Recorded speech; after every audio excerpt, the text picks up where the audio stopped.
Hello, I'm Jason, and these are my comic book reviews. The observant amongst you might notice that I've been gone for a while. About 2 weeks I did no reviews. It wasn't a planned leave of absence. Basically what happened was I'd never watched Game of Thrones, ever. Me and my wife early in the year, we'd seen a couple of trailers for it at the cinema, and we both said it looked good. I'd heard on the YCC Facebook group, people had been talking about how good it was, but I'd never watched it. So I asked the question, where's the best place to start, with the TV show or with the books? So loads of great answers later, I decided I was going to watch the TV show. Watched the first episode. That was the 3rd of May. I watched the first episode, loved it, told my wife about it. My wife wanted to watch it, so the next day me and my wife sat down together. We watched the first episode, we then watched the second, then the third. Basically by the 11th, I think, the 11th of May, we had watched every single episode of Game of Thrones, which basically meant anything else was put on the side burners. I've got books from last week I've not read yet, because just every spare minute, me and my wife, we'd watch Game of Thrones together. So we've done that, we're all up to date now, so life can start beginning to return to normal.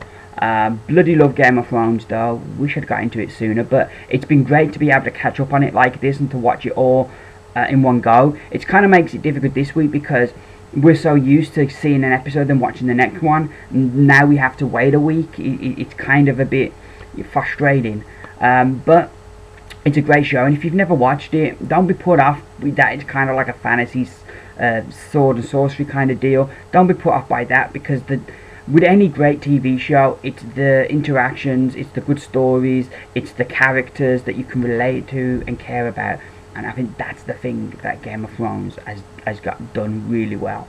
So yeah, comic book reviews, that's what we're here for today. 11 books to review, and so I think without further ado, let's get to those reviews.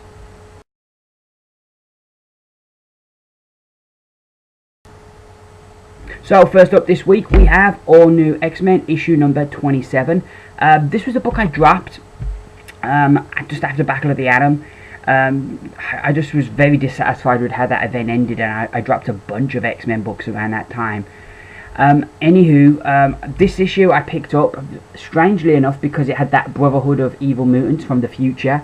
So I picked it up out of curiosity to see what it was like, and I'm glad I did. It was a really good issue. It's kind of, the story split in two. We have our Brotherhood arriving in the modern day, and they're here to take down the all-new X-Men because they want to send them back to the past, which isn't the worst kind of mission statement to have. So they're attacking where the X-Men are hiding out, where the new Charles Xavier School is, and it's really good how they do it, because you're dealing with shapeshifters and telepaths. The way that it's written and that, you never quite know who's who and who can you trust and who's a shapeshifter and how they messing with your mind kind of deal. So it's all this real suspense all the way through it, loads of great twists and turns. Kind of throughout the story as well, we get these glimpses of future history as we get to learn a little bit more about our Brotherhood and how they came to be who they are. So yeah, all in all, really enjoyable read, really fast paced and fun, and yeah, and the way it ended, wow, I'm looking forward to the next one, and I think this book's gone back on my pull list. All New X-Men issue number 27 gets 5 stars out of 5.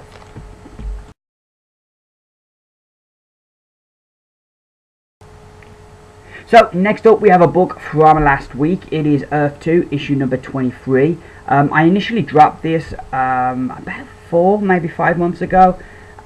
Basically, it wasn't that the book wasn't good, but the bits that I enjoyed the most about the book had changed. I liked the fact that the Trinity weren't in this, or weren't the main focus of this, and I also really liked the fact that we were building to the Justice Society coming together, and I really liked the characters we got to meet and got to know, like this Earth's version of the Flash and Green Lantern, characters like the Atom and Hawkgirl and and Dr. Fate. And I didn't like the changes. It might have been heading in this direction anyway, because it was under Robertson that we reintroduced Superman and Batman, so we may have been heading in this direction anyway, but it was just seemed under Taylor that the book just became very heavily a Superman-Batman book, with Superman being evil, and the things that I was enjoying about it had gone. However, recently I've heard people that I really respect say good things about the book, so I thought I'd try it out, and I'm glad I'm glad I did.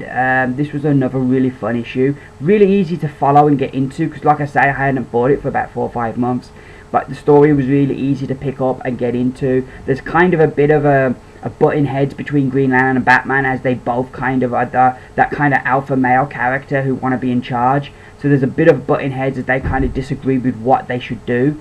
Next, as the Batcave is under attack from the parademons, we also have Superman meeting Red Tornado, which as Lois Lane is now the Red Tornado. She died in the early days of the Apocalypse War, but somehow they managed to put her inside this robot.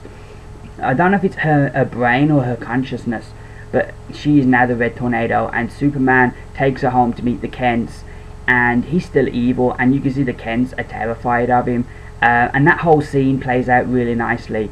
And then the end of the book just really had me, looking forward to the next one. The art as well in this by Nicola Scott is just awesome all the way through this book. She's done the majority of the art, and her art has always been great. Very consistent artist, and I really would like to see her get rewarded with a bigger name book, because she is so consistent, and yeah, a really great artist, and another great selling point for this book. And to give Earth 2 issue number 23 5 stars out of 5.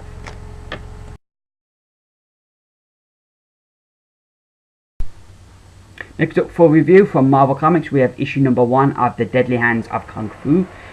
This was a book I never even knew was coming out. I happened to read about it on Comic Vine. They have each week they have their essential comics, where all the different reviewers on Comic Vine kind of pick out the books they're looking forward to. And one of the writers had put this in there, and I didn't even know it was coming out. And I was really interested to see a Shang-Chi book come out. And so yeah, I definitely gave this a go. Initially I put it back on the shelf because I didn't like the art, but I decided to give it a go, and it was okay. The story itself is really good, and it really feels like one of those old kung fu movies that I grew up with. Those old Shaw Brother movies, or movies like starring people like Jackie Chan or Bruce Lee. It has that kind of vibe. Like, even the whole storyline is very much one of those old kung fu movies where a former love interest of Shang-Chi is murdered. She works for MI6 now. She's murdered by this villain called Razor Fist, and Shang-Chi goes to her funeral, and he's not going to investigate her death, but he goes to where she was killed just to feel her chi for the last time. And then all hell kicks loose, and he gets drawn into this whole thing and starts investigating what happened to her. It was a really good book. I enjoyed it. It has a totally different feel to anything else. It's not your regular superhero thing, so I really enjoyed that whole kind of unique feel. Mainly the writing is really good. There's like one bit where he's in a dojo talking to the other trainers in the dojo. Some of the dialogue in that scene I didn't really think was very good, but the rest of the book I think worked well. What lets this book down a lot though is the art. The art really lets the book down. I think I liked the way the artist laid the book out, and I think he had a great sense of laying out the action and that, and does a good job. Where his art falls down though is in the execution. Some of the figures look a little, not in the right kind of proportions, and the faces as well aren't that great. So yeah, I don't know if it comes down to that the art wasn't good, or it wasn't to my taste. I don't know, but I felt the art did let the book down, which is a shame, because a book like this that Marvel haven't really give any promotion to isn't going to sell that well anyway. And when who buys it, if they decide they don't like the art and the story doesn't compensate enough for it, it's a book that could struggle. Luckily it's a mini series. I'd have loved to see an ongoing, but I'll dig the series, and I'm definitely getting the next one to see where this book goes. And I give Deadly Hands of Kung Fu issue number 1 4 stars out of 5.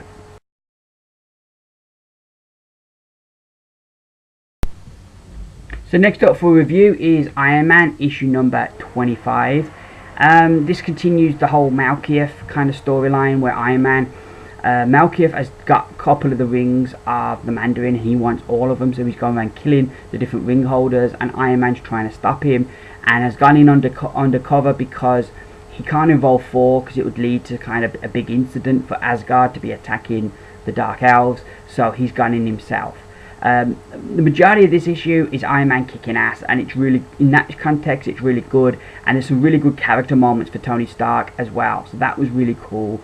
I'm still really enjoying the art. The artist right now is Luke Ross. I don't know too well, but I am liking what he's doing in the book. And he's really doing some really great kick-ass kind of stuff, and I like the way he lays out the book. It's nice, easy to follow, and there's some really cool stuff in here. Now, so that's all the good points about the book. The negatives is Malekith hasn't been one of my favourite villains. I thought he was really weak in the movie For the Dark World, and he's a pretty much one-dimensional kind of character. I felt in this book they'd made him a really great antagonist. The way that he was going after the rings, they'd really shown up that he's this great warrior, and really I felt done a great job of building him up to be a foe worthy of characters like Iron Man and Thor. This issue though, he just kind of turns tail and runs, and I thought it really weakened him as a character. That like his army wasn't there and he run, and you kind of, that wasn't the villain that they'd kind of set him up as being. Like, yeah, if that was how they'd set him up, that he's this guy who has an army behind him, then yeah, that would have worked. But the way they built him up was to be this great warrior, and then he turns and runs. I did like the end of this issue though. I think it really ended it on a high and really made me want to see what happens next, which I think is really the target for any book out that comes out on a monthly or weekly basis. It's always to get you to buy the next issue, and this did enough to make me want to buy that. Though I was disappointed in where Malekith went, and the story doesn't really tend to, until the end, it doesn't really make that much progress. It feels like we're stuck where we were last month. But there are some really good kick-ass moments for Iron Man, and I'd give Iron Man issue number 25 3 stars out of 5.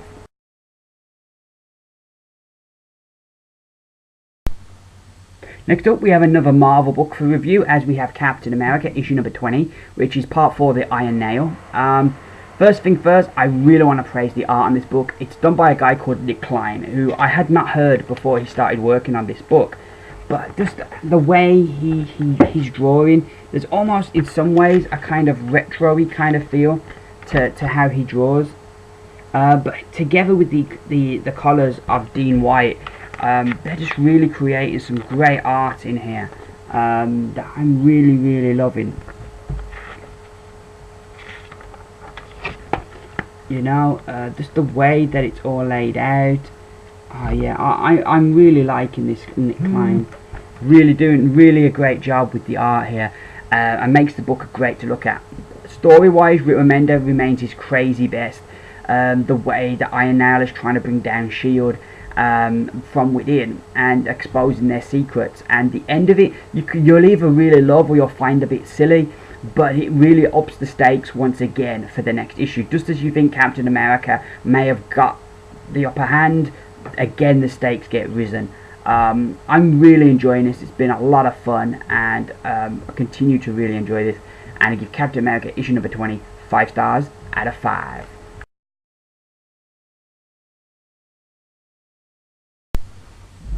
So now we shift gears over to DC Comics with Green Lantern Corps issue number 31, which features part 2 of Uprising.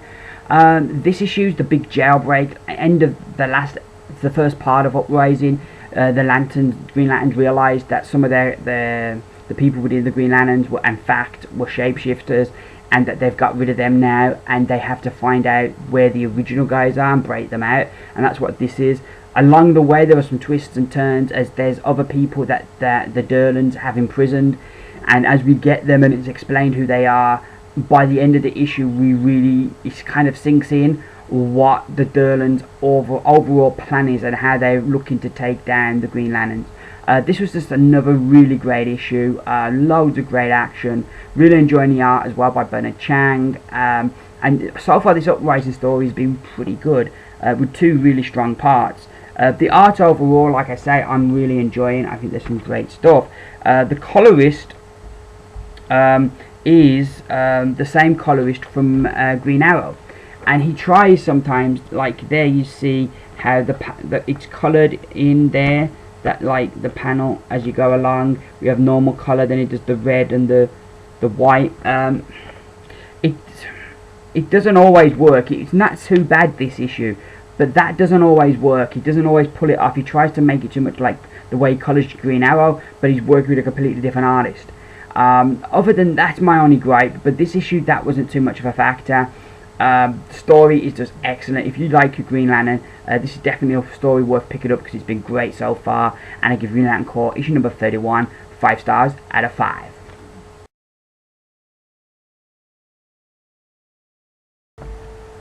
Swinging along now, back to Marvel with Wolverine issue number 6. This was another book.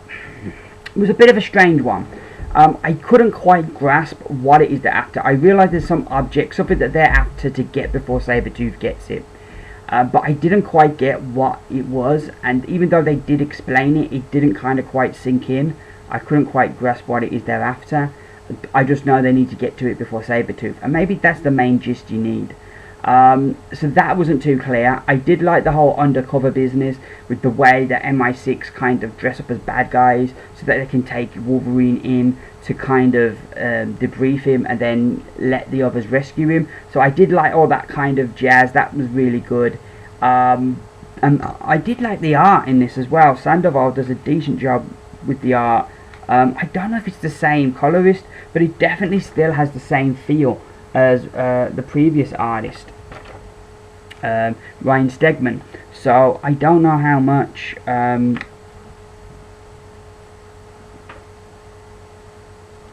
but yeah, the story was okay. It wasn't awesome. I definitely enjoyed the first 4 issues more, but there's some interesting stuff they're doing in here, and Wolverine kind of trying to find a useful purpose in the world now that he can't be a superhero because he hasn't got that healing factor. He's trying to find a ways to be useful, but at the same time, the way that he's found, he's having trouble with adapting to that because he knows these people he's befriended and got close to is eventually going to have to betray. So yeah, there's some interesting stuff there, and I'd give this issue, I think, 3 stars out of 5.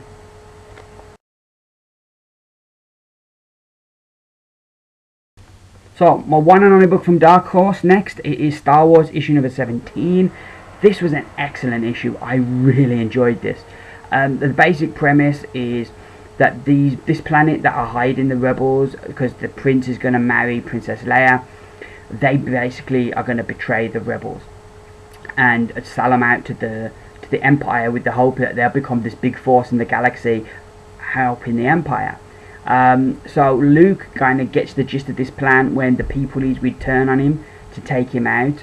And Luke has to try and get back to the wedding and warn the rebels. Unfortunately, before he can, all hell breaks loose, and things are looking really bad for our rebels. And that last shot just had me so excited for the next issue. We also get a little cameo from Abu Akbar, which is always good when you get a bit of Akbar, one of my favourite Star Wars characters. And so yeah, this is just a really good issue that keeps pushing that story forward really well. The art now is really growing on me. Initially I didn't like this artist, but now we've had a few issues of their art. They're really growing on me. So yeah, you know, and I think in some ways I do kind of prefer their art.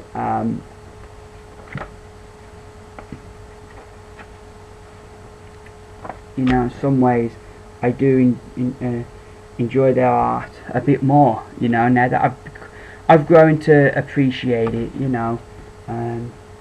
Yeah, the art is good. Really good issue, definitely one worth picking up, and I give Star Wars issue number 17 5 stars out of 5.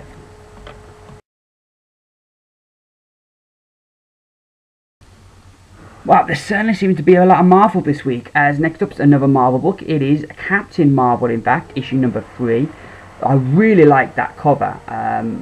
You know, I liked the first cover of Captain Marvel. The second issue, I thought the cover looked a bit freaky, but this issue, I think they're right back to having a really strong cover. I love how Kelly Sue DeConnick writes our main hero, Captain Marvel, in this. Makes her such a really interesting character. Initially at the beginning we have our obligatory Guardians of the Galaxy turn up. It seems anybody that goes into space at the moment has to run into the Guardians of the Galaxy. It's like the law. Anybody would think Marvel had some kind of big Guardians of the Galaxy movie coming out, the way they're popping up in every book. But anywho, so like the story kind of sets it up at the beginning that there's a certain direction that we're going to take here, but then by the end of the book, everything's kind of been flipped on its head, which I really liked how that all happened. We introduced a couple of really interesting characters. There's one character in particular we're introduced to who is a real force of nature, and I'm really enjoying this book. It continues to be a really great ride. The art isn't anything I'd overly, but it's not bad either. It's certainly not a book I think you'd buy for the art. There's some really good funny moments, and there's some really good action, and it continuously pushes the story forward. This was another really enjoyable issue, and I give Captain Marvel issue number 3 5 stars out of 5.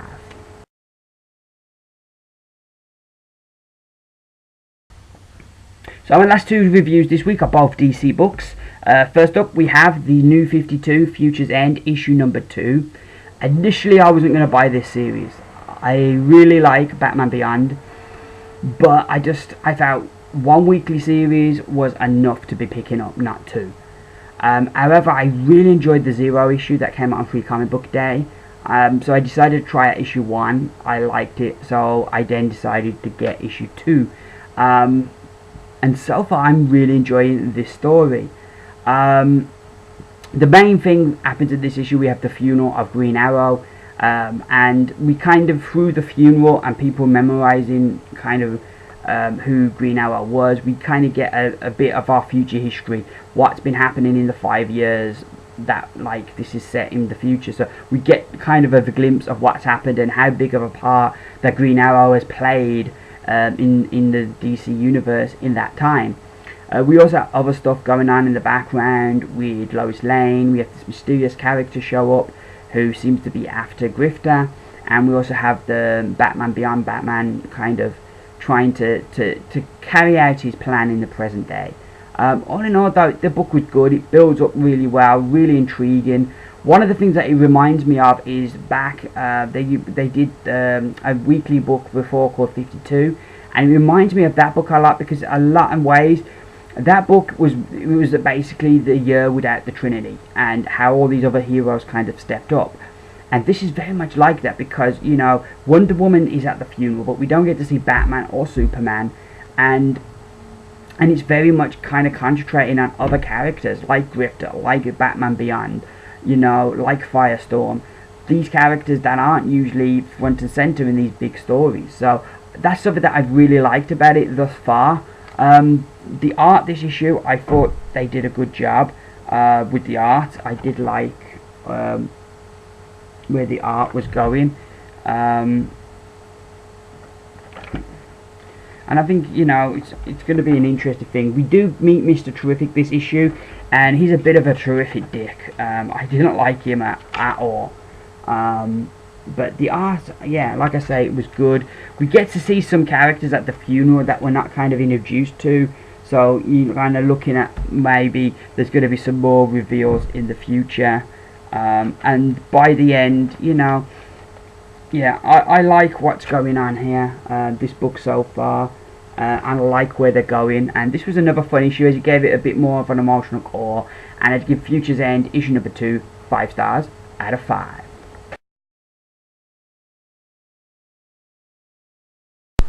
So finally this week, the last book, it is Batman Eternal issue number 6.